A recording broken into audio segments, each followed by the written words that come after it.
سورہ نور 18ویں پارے میں اللہ تعالیٰ فرماتا ہے کہ ایک اندھیری ایسی ہے کہ اندھیریوں پر اندھیریاں ہم نے ڈال رکھی ہیں، اندھیریوں پر اندھیریاں ایسی ڈال رکھی ہیں، اذا اخرج یدہ لم یکد یراہا، اگر کوئی وہاں ہاتھ بھی نکالے تو اسے ہاتھ بھی نظر نہیں آئے گا۔ آپ کو ایک حیرت کی بات میں بتاتا ہوں، امریکہ کا جو انکشاف ہوا، یہ تو بہت سالوں بعد پتہ چلا نا کہ اس وقت اس طرف بھی ایک دنیا ہے۔ بہرحال اٹلانٹک اوشین میں جو یعنی سمندری سفر کا ماہر ایک بڑا مورخ بھی ہے، دانشور بھی ہے، پڑھا لکھا آدمی ہے، اور وہ سائنٹسٹ بھی ہے۔ وہ سمندری سفر میں اٹلانٹک اوشین سے گزرتے ہوئے ایک علاقہ دیکھتا ہے جہاں سے اس کا جہاز گزر رہا تھا، تو وہ ایک ایسی جگہ آئی جہاں اتنا اندھیرا ہے کہ سورج کی ایک کرن بھی نہیں پڑتی، وہاں پر ایک کرن بھی نہیں آتی۔ اور جب جہاز وہاں چلا جائے تو اس نے کہا ہاتھ باہر نکالو تو بھی نظر نہ آئے، اتنا اندھیرا ہے، ایک علاقہ ہے سمندر کے بعد۔ اس نے باہر آ کر کئی سالوں کے بعد اس کا انکشاف کیا کہ میں نے اٹلانٹک اوشین کے اندر ایک ایسی جگہ دیکھی ہے جہاں پر سمندر میں نہایت ہی اندھیرا ہے، نہایت ہی اندھیرا ہے، ہاتھ نکالو تو بھی نظر نہ آئے، یہی اس کے جملے تھے۔ اور ظاہر سی بات ہے پہلا وہ شخص ہے جس نے یہ کھوج نکالی سمندر کے علوم میں، لیکن جب اس نے نکالا تو علماء ربانیین نے سن کر کے کہا قرآن پاک کی آیتیں پڑھو۔ سورہ نور 18ویں پارے میں اللہ تعالیٰ فرماتا ہے او کظلمات فی بحر اللجی یغشاہ موج من فوقہ موج من فوقہ سحاب ظلمات بعضها فوق بعض اذا اخرج یدہ لم یکد یراہا ومن لم یجعل اللہ لہ نورا فما لہ من نور۔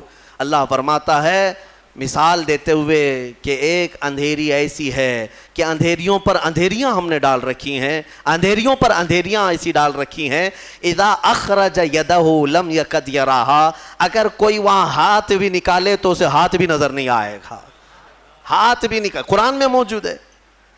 اندھیریوں پر اندھیریاں ایک جگہ ہم نے ایسی ڈال رکھی ہیں کہ اگر کوئی ہاتھ بھی نکالے تو اسے ہاتھ نظر نہیں آئے گا، اور اللہ جس کے لیے روشنی نہ کرے کوئی اور روشن کر ہی نہیں سکتا۔ آیت یہ موجود ہے۔ اب اس صاحب کو بھی بتایا گیا جو کھوج نکالے تھے، کہا یہ تو قرآن میں موجود ہے۔ کہا قرآن کتنے سو سال پہلے؟ تقریباً اس زمانے میں 1200 سال گزر چکے تھے۔ 1200 سال پہلے یہ قرآن کی آیت میں، تو ہو سکتا ہے یہ قرآن جو محمد صلی اللہ علیہ وسلم نے جمع کیا ہے وہ بہت ہی ماہر تیراک ہوں گے، بہت ہی ماہر سمندر کے علم والے ہوں گے، علم الابحار انہیں بہت اچھی طرح سے معلوم ہوگا، یعنی سمندروں کے علوم ان کو بہت معلوم ہے۔ جب اس نے یہ کہا تو علماء نے اور مسکرا کر تعجب میں کہا کہ میاں بات ایسی ہے، میرے آقا صلی اللہ علیہ وسلم کی سیرت پڑھو، پورے 63 سال میں حضور کی زندگی میں کبھی سمندر پر جانے کا اتفاق ہی نہیں آیا، سمندر کے کنارے جانے کا بھی اتفاق نہیں آیا۔ تو وہ اش اش کرنے لگا، جو بندہ پوری زندگی میں کبھی سمندر نہیں گیا ہو اور وہ اٹلانٹک اوشین میں موجود اگر اندھیریوں کی خبر دے رہا ہے تو یہ محمد کا اپنا کلام نہیں ہے، ضرور اس کو اسی نے اتارا ہے جس نے وہ اندھیریاں پیدا کی ہیں۔ میرے عزیزو، یہ قرآن کی حقانیت کی ایک دو نہیں، سینکڑوں مثالیں تمہارے سامنے رکھ سکتا ہوں۔ میں نے اس سے قبل اس پر گفتگو بھی کی، بیان بھی میرا موجود ہے، میڈیکل والے سائنس والے بھی جانتے ہیں، بچہ پیدا ہونے کے جو پروسیس ہیں، ایمبریولوجی جس کو کہتے ہیں، وہ آج تحقیق کے ساتھ پتہ چل رہے ہیں کہ 9 مہینے بچہ کن کن پوزیشن سے گزرتا ہے، لیکن 1400 سال پہلے قرآن میں اللہ تعالیٰ اپنے رسول کو بتا رہا ہے ثم خلقنا النطفة علقة فخلقنا العلقة مضغة فخلقنا المضغة عظاما فكسونا العظام لحما۔ ڈاکٹروں سے پوچھ لینا، MBBS کیے ہوئے ہوں یا دیگر جو ایمبریولوجی پڑھے ہوئے ہوں، انہیں پتہ ہے بچہ جیسے نطفہ ماں کے رحم میں جاتا ہے اس کے بعد کیا بنتا ہے، اس کے بعد وہ نطفہ تھوڑا سا بڑا ہو کر کے چپچپا بنتا ہے، چنگم کی طرح جس کے اندر چپکنے والی چیز ہو، اور اس کو عربی میں علقہ کہتے ہیں، وہ بہو وہی ترجمہ ہے۔ اور اس کے بعد یہ میڈیکل لائن کے اعتبار سے ہی میں بتا رہا ہوں، یہ چپچپا بنتا ہے اور اس کے بعد یہ خون کا لوتھڑا بنتا ہے، خون کا بستہ خون، بندھا ہوا خون جیسا ہوتا ہے، اور اس کے بعد پھر گوشت کا ٹکڑا بنتا ہے، پھر گوشت کے ٹکڑے کے بعد پھر یہ جو ہے ہڈیاں اس کے اندر آنے لگتی ہیں، اور پھر شکل بننے لگتی ہے، اور پھر اس کے بعد اس پر چمڑی آتی ہے، پھر بال آتے ہیں۔ اب قرآن پڑھو تو سمجھ میں آئے گا۔ مولا فرماتا ہے خلقنا نطفۃ علقۃ، ہم نے نطفے کو علقہ بنایا، چپچپا بنایا، فخلقنا العلقۃ مضغۃ، اور پھر ہم نے علقے کو بستہ خون بنایا، فخلقنا المضغۃ عظاما، پھر یہ بندھے ہوئے خون اور بستہ گوشت کو ہم نے ہڈیاں دی، فکسونا العظام لحما، پھر ہم نے ہڈیوں پر چمڑیاں ڈالی، ثم انشأناہ خلقا آخر، پھر ہم نے مکمل کر کے اسے ایک نئی تخلیق میں پیدا کیا۔ میرے عزیزو، قرآن ایک جگہ نہیں، یہ آیتیں 3 سے 4 جگہ قرآن پاک میں پورے پروسیس کے ساتھ ہے۔ مجھے بتاؤ 1400 سال پہلے کون سا سونوگرافی تھا، کون سا سی ٹی اسکین تھا، کون سا ایکس رے مشین تھی، کون سی ایسی چیز تھی جو ماں کے پیٹ میں کیسے پروسیس ہوتا ہے بتا سکے؟ اگر میرے آقا صلی اللہ تعالیٰ علیہ وسلم نے قرآن کے ذریعے سے یہ بتایا ہے تو یقیناً قرآن اللہ کی کتاب ہے جو خود ماؤں کے پیٹ میں بچوں کی تخلیق فرماتا ہے۔ بہرحال مجھے بات صرف اتنی عرض کرنی ہے کہ قرآن کو تم نے چھوڑا ہے میرے عزیزو، جس کی وجہ سے آج ہماری حالات ہے۔ کاش ایک بار قرآن پھر سے اٹھا لو۔ میں قسم رب ذوالجلال کی، اللہ تبارک و تعالیٰ کا وعدہ تمہیں یاد دلا رہا ہوں۔ مولا نے قرآن میں فرمایا کان حقا علینا نصر المؤمنین، ہم نے اپنے اوپر لازم کر لیا ہے کہ ایمان والوں کی مدد کریں گے۔ ہم نے ابھی قرآن میں پڑھا ہے ان یکم منکم 20 صابرون یغلبوا 200، اگر تم میں 20 لوگ صبر والے آ جائیں، مولا فرماتا ہے میں 200 پر انہیں بھاری کر دوں گا، 200 پر بھاری کر دوں گا۔ یہ سب وعدے تمہارے لیے ہیں، لیکن اب کیا ہوگا؟ اسی لیے کسی شاعر نے کہا تھا اب فقط شور مچانے سے نہیں کچھ ہوگا، اور یوں ہی ہونٹوں کو ہلانے سے کچھ نہیں ہوگا۔ تمہیں اب اس قرآن پاک کو اٹھا کر دیکھنا ہوگا کہ عملی زندگی کیا ہے۔ بڑے بڑے سائنسدان، بڑے بڑے مورخین قرآن پڑھتے رہے، آج بھی پڑھ رہے ہیں اور تحقیقات کر رہے ہیں۔ افسوس ہے کہ ہماری قوم میں ایک بڑا طبقہ قرآن سمجھنا تو دور کی بات ہے، پڑھنا بھی نہیں جانتے۔ جو پڑھنا نہیں جانتے، یہی تو حال ہے کہ ہم نے دیکھا ہے بڑی بڑی محفلیں، تمہیں قوالی میں تو اتنا جوش آتا ہے، تھرکتے رہتے ہو، ناچتے رہتے ہو، کون سا جوش ہے؟ ہاں، تم یہاں پر کسی محفل میں بیٹھ کر کے کچھ اشعار سنو تو تمہارے جسم میں وجد آنے لگتا ہے۔ بعض لوگ یہ کہتے ہیں یہ وجد ہے، وجد ہے۔ ارے اللہ کا کلام سن کر کوئی وجد نہیں آیا، قرآن پاک سننے کے بعد تمہارے رونگٹے کھڑے نہیں ہوئے، کیا کھڑے ہوں گے؟ سمجھ میں آتے تو نا۔ قرآن کی آیتیں آج بھی پتھر دلوں کو بھی پانی کر دیتی ہیں۔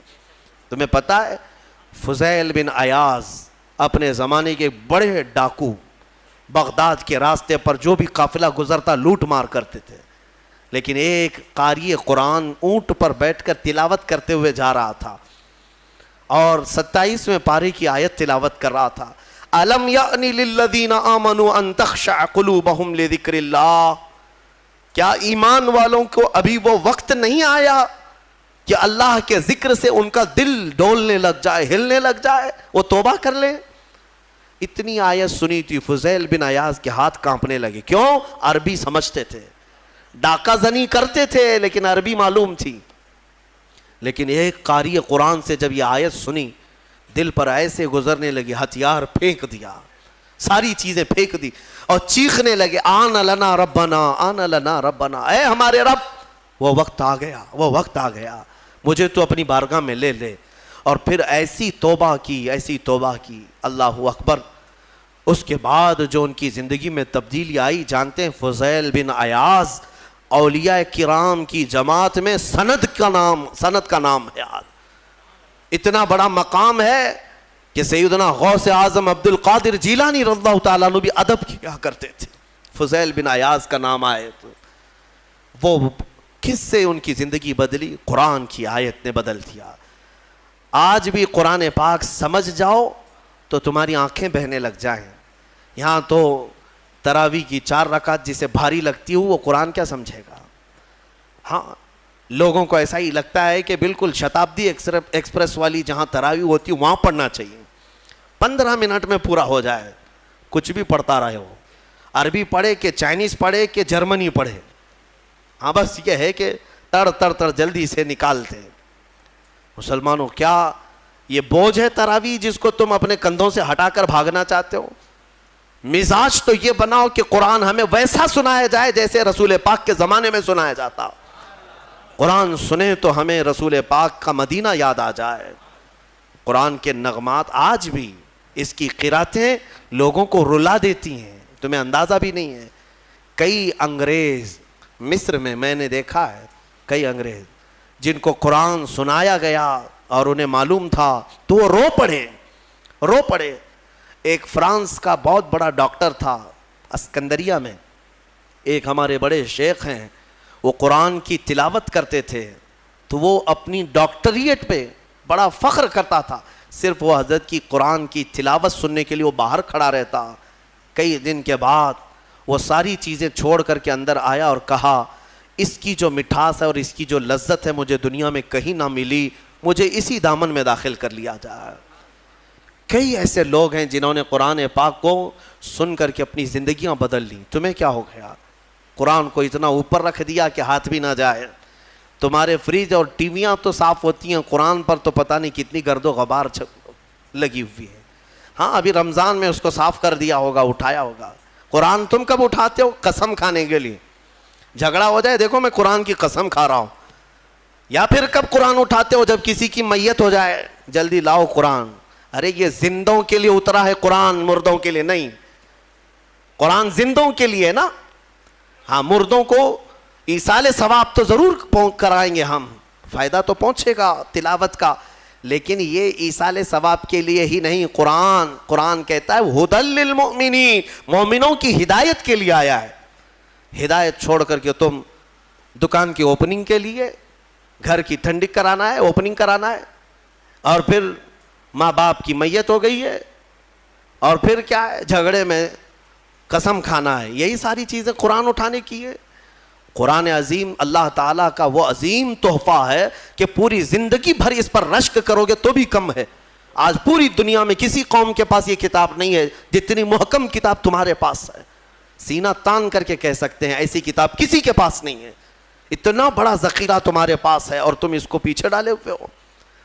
بچپن میں ہمارے بچوں کو جب مدرسہ بھیجتے ہیں ہم تو قرآن سینے سے لگا کر بھیجتے ہیں نا.